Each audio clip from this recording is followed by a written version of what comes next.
spécialiste des affaires criminelles, Christophe Ondelat a reçu sur le plateau de Europe une Marilyn Vinet.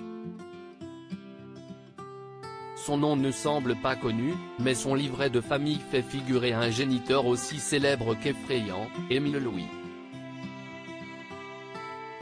Elle est la fille d'un des plus terribles tueurs en série de France, surnommé le boucher de Lyon, qui a avoué les meurtres de cette femme en 2000, avant de se rétracter.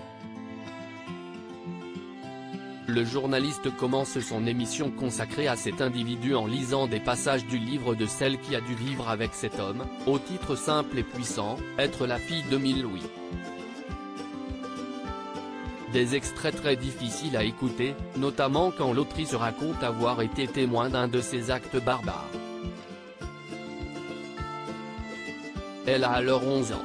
Pour son épisode sur Émile Louis, Christophe Ondelat a pu obtenir l'interview de celle qui a vécu avec lui, sa fille aînée Marilyn, née de son mariage avec Chantal Delagneau. Ils se sont rencontrés dans leur jeunesse, lui revient d'Indochine, elle est bonne à tout faire comme on dit à l'époque. Tous deux ont vécu une enfance difficile et fondent alors leur propre famille. 4 enfants naissent de leur union, après Marilyn viennent Manoël, Fabrice et Fabien. Tous les 4 se trouvent dans la voiture que conduit Émile Louis un soir, quand il les ramène à la maison. S'y est-il alors qu'il prend dans la voiture une jeune femme puis s'arrête à la lisière d'un bois, faisant attendre sa progéniture alors qu'il est sorti du véhicule avec la passagère.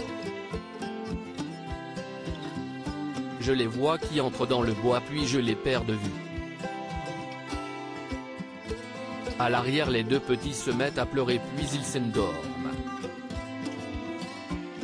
Et nous avec mon frère Philippe, on attend. Le temps passe. Je sors de la voiture.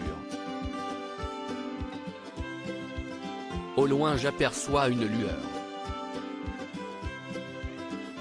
S'y est-il la maison de la fille? Mais non, ce sont 2 grosses lampes. Je continue de m'approcher et là devant moi se déroule une scène de film d'épouvante. La fille est nue, immobile, attachée les bras en croix. Et Émile tient un couteau. Il plante son couteau dans le corps de la fille et il l'éventre. J'ai dû faire du bruit en marchant. Il m'a entendu et il se retourne, si tu dis un seul mot de ce que tu as vu, je ne fais autant à ta mère. Écrit Marilyn Vinet dans son livre Être la fille d'Émile Louis. Une scène glaçante qui semble impossible. Ensuite, impossible pour Marilyn de se souvenir des moments qui ont suivi, comme si elle avait enfoui ses souvenirs au plus profond. Violée par son père dès l'âge de 5 ans, elle a grandi dans une famille rongée par l'horreur. J'ignore ce qui se serait passé si j'avais parlé plus tôt. J'avais fait le serment de me taire. Il ne fallait pas que ça sorte de la famille, écrit-elle pour essayer de comprendre. Émile Louis est mort en 2013 à l'âge de 78 ans. 9 ans plus tôt, il avait été condamné par la cour d'assises de Lyon à la réclusion criminelle à perpétuité pour l'affaire des disparus de Lyon.